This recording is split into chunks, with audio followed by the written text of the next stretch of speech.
All right. Well, does anyone want to say what they've learned? A thing they've learned. That's me that's me moderating the discussion. Uh, I'll go That's good. first. okay. Go Okay. for it. Go ahead. Go ahead, Sean. Um, I think one of the things that I've learned is to appreciate uh, and be reintroduced to uh, different gaming experiences. Um, I feel like, especially since we are such a broad spectrum of nationalities and languages and locations on Earth and ages and such, um, that uh, it has really helped bring some perspective for my own, thoughts on game and play, thoughts on design, um, and generally, I mean, as any kind of internet experience goes, people on this on Adept are pretty friendly, so that's been good. That's been a good experience. Um, but yeah, I mean, it's helped with perspective. It's helped with uh, not feeling. Some people might like an idea and some people might hate it. Um, but where before, you're often in isolation and you might just get one person's like, oh, that's the best idea, another person like, or your opposite might be all your experiences might be bad ones. But so Wow. perspective, I think, is one of the things I've learned, and that's Yeah. been pretty good. That's good. Yeah, I was going to say, well, in the original seminar, I talked about learning more about situation building and what works and what doesn't. But another thing I wanted to talk about learning was just learning to accept the learning curve of certain games. I've learned how to learn, you know, uh, but just the fact that it's okay it's okay if you struggle. I've had a lot of experiences where we've been playing a game and we had to like stop and really work out what we're trying to do with this game and what we're supposed to be doing by the rules. And it's never been, as far as I know, when playing on Avid Play, it's never caused a breakdown of the commitment to the fiction. Or am I? Can you hear me, Manu? Is Yeah, Yeah. some people are texting me, so I get Oh, getting okay, kind of okay, that's all distracted. right. Sorry. All right. But just the fact that you everyone's been real committed to the game, and so having to stop and really work on the rules or work on how we apply them has not been a deal breaker in any situation, or has not caused a breakdown in just our ability to get the game rolling again. And I think that's a good lesson in sort of patience and accepting that it can be a difficult process. It's interesting that we think about games as a leisure activity, or sort of like they're supposed to be relaxing or whatever, but they're not really, are they? I mean, you want to get good at a game, you want things out of a game, and so it takes some doing sometimes. So that's just one thing I wanted to throw out there. Uh, Yeah, I mean it's a lot of fun, but not but like active fun. It yeah, just yeah, the fun doesn't just kind of wash over you. You have to kind of go out at it, and and sometimes it isn't as and sometimes it doesn't kind of necessarily meet your standard. But that's I kind of agree with that, like the kind of the lesson that you can. Um, I mean, the purpose is to get better. So right, right. if you were great at it, and if it was just super easy to be super great at it, and everything was perfect all the time, then it wouldn't really be that fun, because then it wouldn't be like Right, right. what would you be doing? What would the point be? Anyway, Right, right. I that resonates with me. Okay. Yeah, I mean that was a big thing because for me too, because um, you have to. One of the things I've learned is that you have to let go and um, accept the fact that things may not work out. You know what I mean? Mm-hmm. And that if you try to, so I think a lot of the looking back on it, a lot of the reasons why uh, some games were unsatisfying is because, like if I was the GM, I was afraid that things would go off in some weird area and was trying to control things too much. You know what I mean? So that kind of fear, I think, is responsible for a lot of bad gaming, possibly. So learning to like trust, just have to trust. You follow the procedures as best you can, and you trust. It may not work out, but things will go best if you do that. Does Right. that make sense? Yeah. Yeah. Um, but if I were gonna talk about one of the big things, so like everything you all have mentioned already, is those are certainly true for me as well. But if I was gonna say the biggest thing that I learned from Adept Play was getting clearer on, for lack of a better term, I think Ron calls it story now, right? So like the alternative to, so like we know about illusionism and intuitive continuity, right? So that's like one thing, and a lot of people often fall into that. And so I'm talking about the alternative to that. So is there a better word for that? A better term for that? You guys know? Or is that the No, I think that's fine. I think that's yeah, what we've been going with, right? right. Uh, So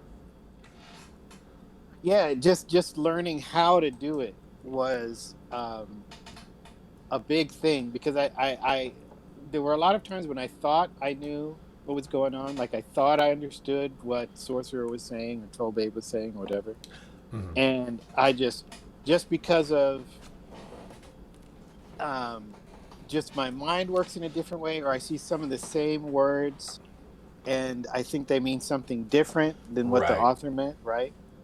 I hadn't quite gotten it until fairly recently, like this past year, I'd say.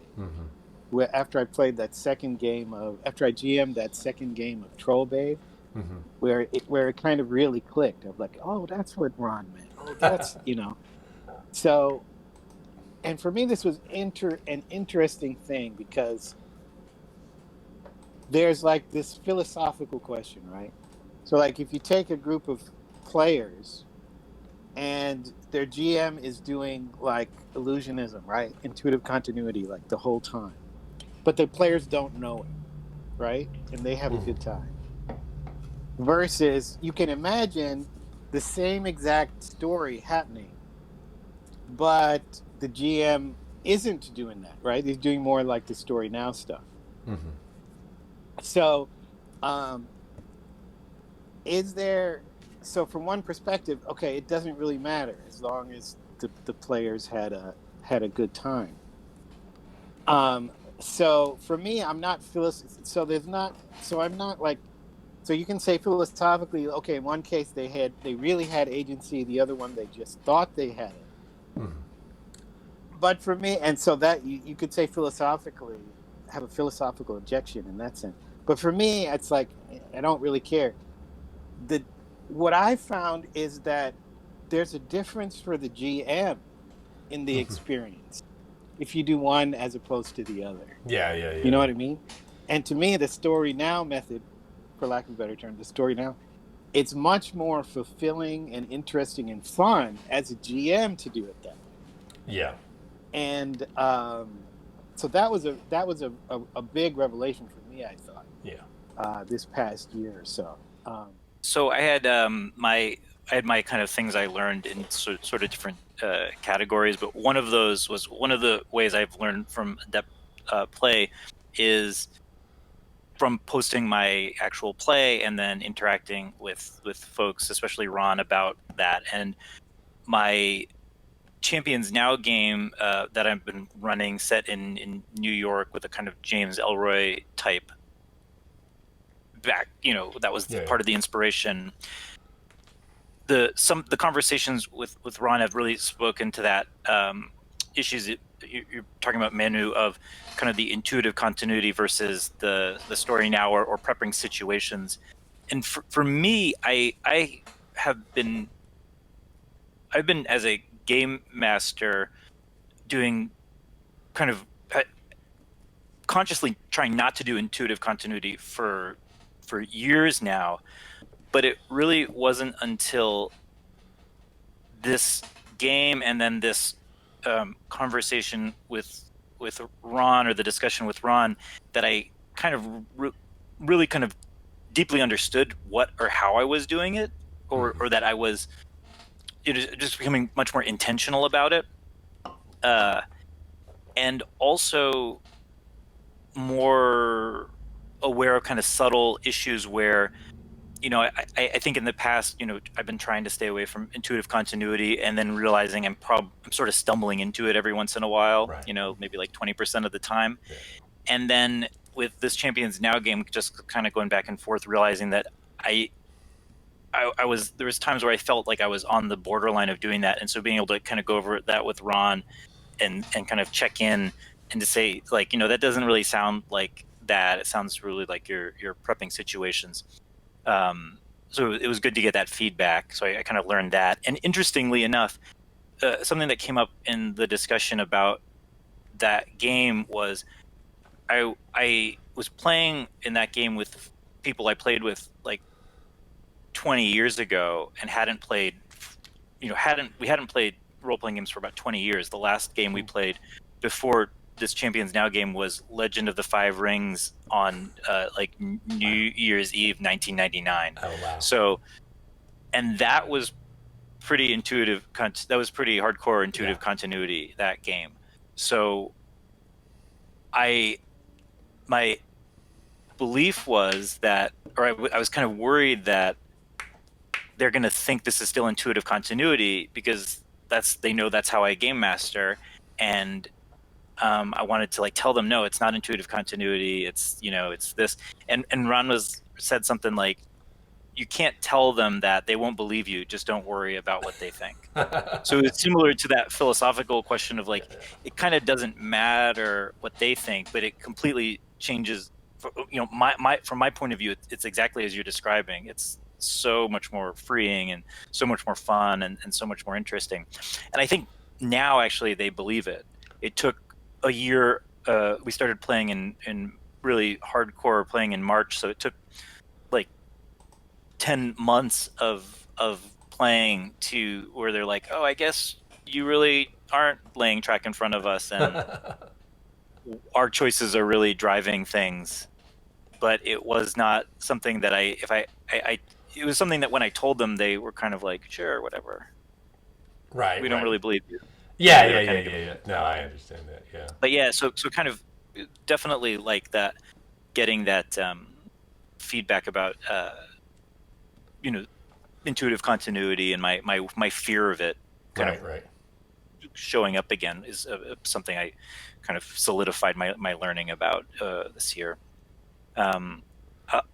I'll just go through some of my other things. So and that's kind of, so one thing is kind of something that I learned again from like posting my actual play and getting that feedback.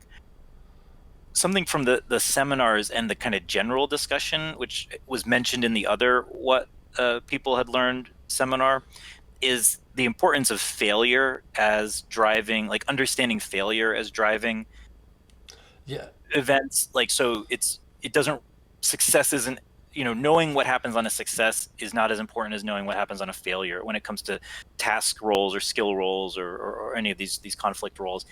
And I kind of was sort of figuring that out just by playing Legendary Lives, because it forces you into that needing to figure out how that is. But then following along the discussion, and which I think ranged across a number of different threads, and then there was the seminar on failure. But even before that, there was some of the RuneQuest threads and some other things, and then your guys's Rod, the Legendary Lives game you were in. So kind of all of that stuff led to me having a really eureka moment, or not necessarily eureka, but like close enough to being like, oh yeah, I need to know what the failure is going to be before we start to roll this. And that I kind of locked into that a couple sessions into the Legendary Lives game, and that's been driving it forward in a really productive way. And that game is still going on, and I think I was mentioning to someone that I was mentioning to you, Rod, that like the reason like I couldn't do this on Friday night because my Legendary Lives players Right. would be really super upset if I tried to reschedule another session. Right. So that's kind of what I learned from like the seminar and the general discussion. Also from like the go ahead. Sorry, could you say more about that? So like what exactly was that epiphany you had about failure? That if I'm not sure what a failed roll will do, I maybe shouldn't call for the roll because it's the successful roll is sort of trivial. So you need to know what stands to be lost, right? Like something like that. Okay. Yeah, and that in fact you're sort of the meaning of the roll is in what happens if it fails. So it can't just be a failed roll can't just be nothing happens, essentially. Right. That if it's moving away from that paradigm where there's these obstacles to overcome, and you go and then you succeed and you get over these obstacles and then you reach the destination, and the fail state is just, oh, you don't get through the obstacle, and so that's like that doesn't do anything. You failed your spot hidden roll, so you don't have the clue, so you can't solve the mystery, right? That kind of thing. Yeah, I get you. Yeah, it is interesting. In a way, it's sort of self-explanatory that, like, you know, the success, like you say, I'm trying to climb the wall, so the success means you climbed the wall. And what does the failure mean? Well, if it means you didn't climb the wall, that's kind of nugatory. Like, you know, why wouldn't you just keep trying until you climb it? So it has to mean something more than that to be, and the roll to be an interesting game element, right? Like, and playing Legendary Lives and also Champions Now, with the way the skills work in Champions Now, was also a big deal, because so the insight was coming from both games, because in Champions Now I got really comfortable in using the skill roles like detective work or surveillance security systems to set up to provide context for the conflicts. Like, so right. so then it's like, of course, a failed roll doesn't mean a failed detective roll work roll doesn't mean you don't solve the mystery and you don't progress.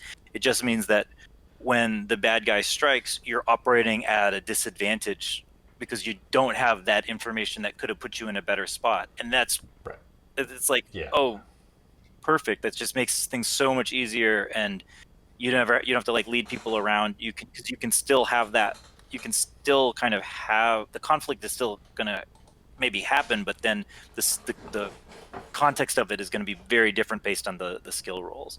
So I guess kind of, you use the failure or success of these skill rolls to provide the context for the next situation, which is probably, I mean, I don't know, like, I guess it took me this long to figure it out, but and it's something that I was probably doing before. Like, a lot of this stuff is like, oh, I was doing some of this before, but not intentionally and not conscious of it. So it was it would be more random. But once I was like, oh, this is how it's working, and I could see that it lets me use it as a tool and just be much more successful successful is the wrong word, much more useful. It becomes much more useful to me if I know what I'm doing, sort of. So that's that piece. So that was kind of from like the kind of, like I said, the general discussion. The other part of the general discussion I kind of learned or relearned, and this from the Discord and from folks talking on the site, is just that it's for years and years I had been sort of run screaming from all discussions of role-playing games with people on the internet, but also in real life, because I felt that it was generally going to go down like the same. It just generally wasn't productive. So it's been really nice to see that you can have productive, interesting conversations about role-playing games that don't lead to the same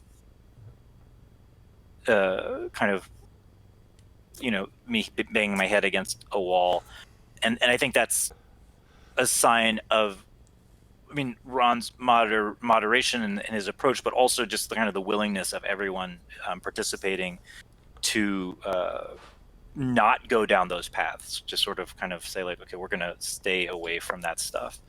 So I think that's been great. And then the other thing I learned from watching my fun is not wrong. Oh yeah. Oh man, don't.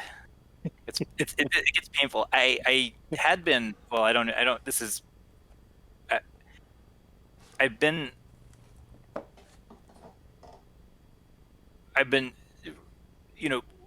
Participating at Adept Play makes me realize like I don't want to go and try to have certain discussions on like some other places where I'd been maybe tempted to, because I'm like, it's not going to work. I know it's not going to work out that well, so I'm just going to stay away from that. But then the other thing I learned, or the other kind of way I've learned, is from watching the other people's actual play, the videos. And the big one for me this year was the undiscovered videos. And which is kind of interesting, because when Ron pitched the game, and I wasn't in the right, I'm not in like the right time zone to play in it, but when Ron pitched the game, it didn't grab me as something that I would have been particularly interested in.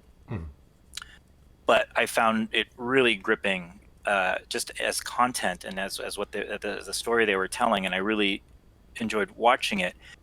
And then kind of what I learned from it was that metaphor of the role-playing games as an instrument that Ron uses, that you have to pick it up and actually play with it. It became very clear that that's what they were doing. All of the Ron and the players in that game, that's what they were doing with Undiscovered, because I was kind of looking at Undiscovered beforehand and saying like, I have no idea what I would do with that. That seems like that doesn't sound like it's going to make music I'd like, or something like that. But then seeing them do it and seeing that it didn't just happen, like they didn't just pick it up and it started to play, but you can really see them being very intentional about how they're using this system and this thematic content from that the setting elements they took in to create that story. And it's like the clearest example to me of what Ron has been saying for years, but it just had never really clicked that way, or that kind of clearly, because sometimes partly because my own perception of like the looking at Undiscovered before seeing that, it just didn't seem like that promising. So it was a more powerful lesson to me than if they had then say the Primetime Adventures game, where I've played a ton of Primetime Adventures, and I kind of know it works, and so I was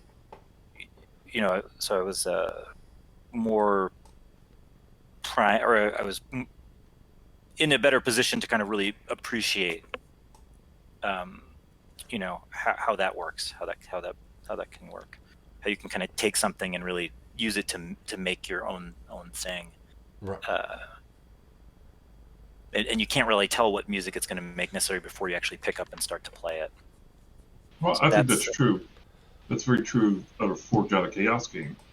I was like, at first I was like, oh yeah, this could be an interesting, I was interested to see how it would work. And I'm not saying it works radically different than I thought, but with a lot of Heartbreakers, you stumble over a lot of the rules, and you sort of have to, look at it a certain way or brush it.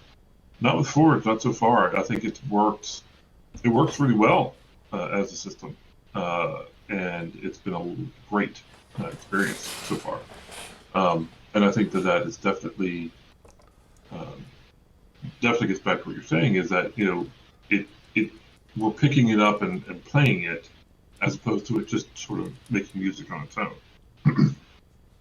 Yeah, I think that's exactly right, because I think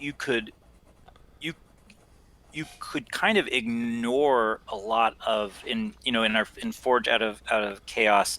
There, it's if you just read the rules, there's all these rules about different types of, for example, this, I really love this part about it. There's all these different rules about different types of vision. So how like in D&D you have like regular vision and then like dark infravision or whatever. But in Forge Out of Chaos, there's like 4 different types of vision, and there's some other senses. Like there's and Sean's character has both some telepathy and also like a enhanced sense of smell. So you could read the rules and sort of gloss over that and just think like, oh, different types of vision, whatever, not a big deal, and not really necessarily pay attention to it. But for our game, partly because of the choices of who the player characters are and some of the obstacles or villains or NPCs I set up, it's become very important of how things are working out and playing out in the way those different types of perceptual categories interact with each other. And so, another group, for whatever reason, either because that wasn't as interesting to them or they didn't have the same makeup of characters, might not really have done much with that at all. But for us, it's really kind of shaped things in a really interesting way. So yeah, So I think I agree with you, Sean. That we're doing something similar there with the way we're kind of using the rules with an intention towards something. Anyway. I had an experience. My experience with Troll Babe was, kind of similar in the sense that, just from reading it, when I first read it, I thought, okay, this is theoretically interesting. But it's like this weird setting that I have no interest in ever playing, right? I did not, and just from reading it, I had no idea what the kind of experiences that the rules would help produce. And Troll Babe was actually the game that gave me my, real epiphany about how to do story now. I would say Troll Babe gets the most credit. But I had to read it several times and I had to play it at least a couple of times. And especially in the second one I GM'd, I found we were all of us, me included as the GM, we were all on the edge of our seats several times, waiting to see, what the die would be, what the die result would be. And I had no idea that it could produce anything like that just from reading it. So I don't know whether that's just a feature of role-playing game text, that by reading it you don't know the experience, or is it a flaw in that if we wrote them better, maybe people would have a better idea? I don't know. What do you guys think? I don't know. It's hard to, like, you can't, like, to go back to the musical instrument, if like you can't look at a piano and know what kind of music it plays. Well, you play it at least once, or you see someone play it, and that's how you know, right? So maybe there is no. And it's the same thing with board games, right? Like, there's this thing, I guess, where you can go by analogy, where this game looks similar to a game that I've played before, so I think it'll be kind of like that. But sometimes you're wrong, and so it's hard to say. I think maybe you do really have to play it to really, really know, right? Yeah. Go ahead, John. Oh, well, I was going to say, I like the idea that you need to play it to kind of really get what you're gonna get, and I don't mind that. Maybe by reading the text, it doesn't come across like it doesn't kind of necessarily do the experience justice, or isn't going to kind of give you a sense of what the real experience would be. For example, in Legendary Lives, I don't think reading the text would have given reading the text wouldn't have given me a sense of what you can do with it. Watching the game that Ross ran did give me a sense of what you could do with that, and I don't mind that the text kind of doesn't. I mean, to me, it doesn't. I don't really care that the text doesn't do that. I also, though, think that, and I don't want to.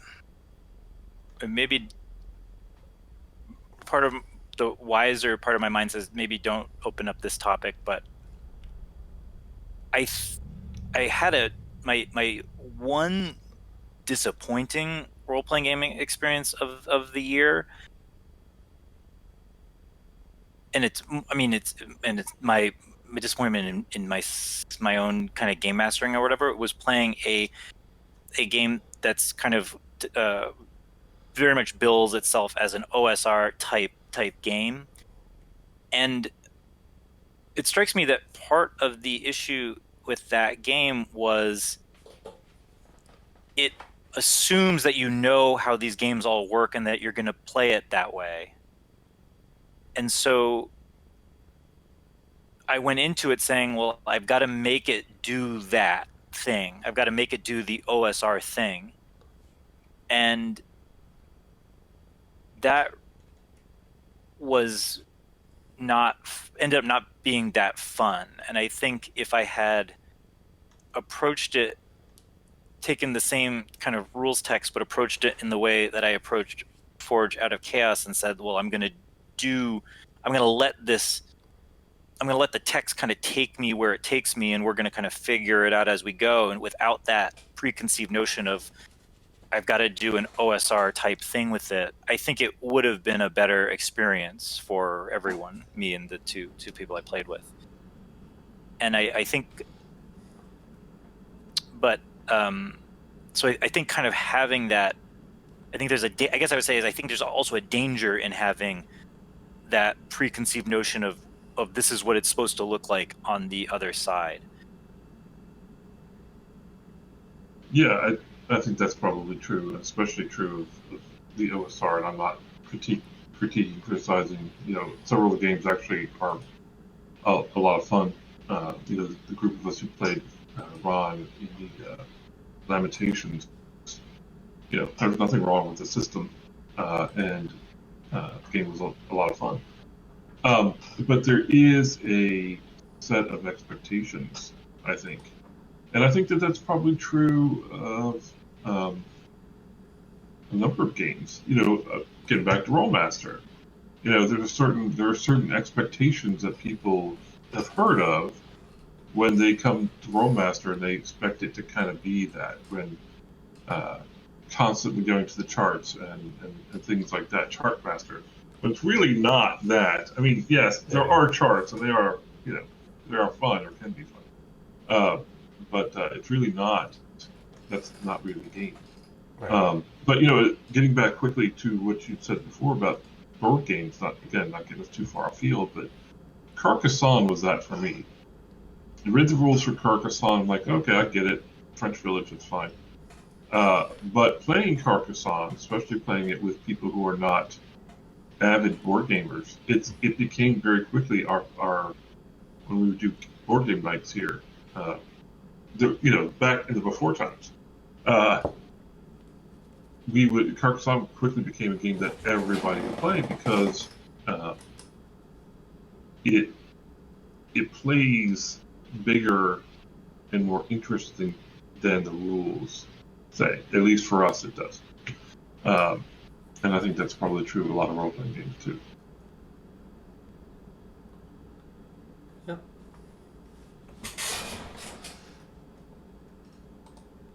But I mean, it's I don't know how many times I can say it, but yeah, you really do have to play these games to really Yeah. know if you like it or don't, or if it works for you or if it doesn't. Yeah. All right. Well, did anyone learn anything else?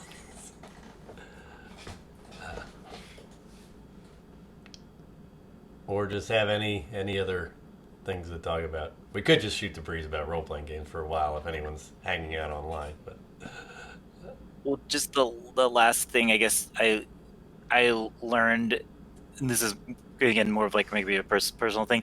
I have I have super hang-ups about Dungeons and Dragons, which I mean maybe a lot of other people do too, but I thought I didn't, I guess, until it was partly out of that conversation I had about it with Ron.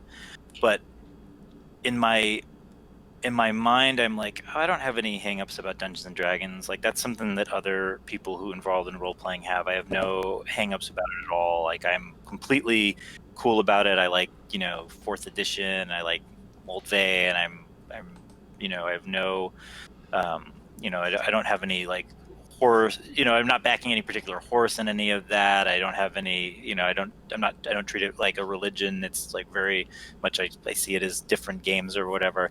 And then I actually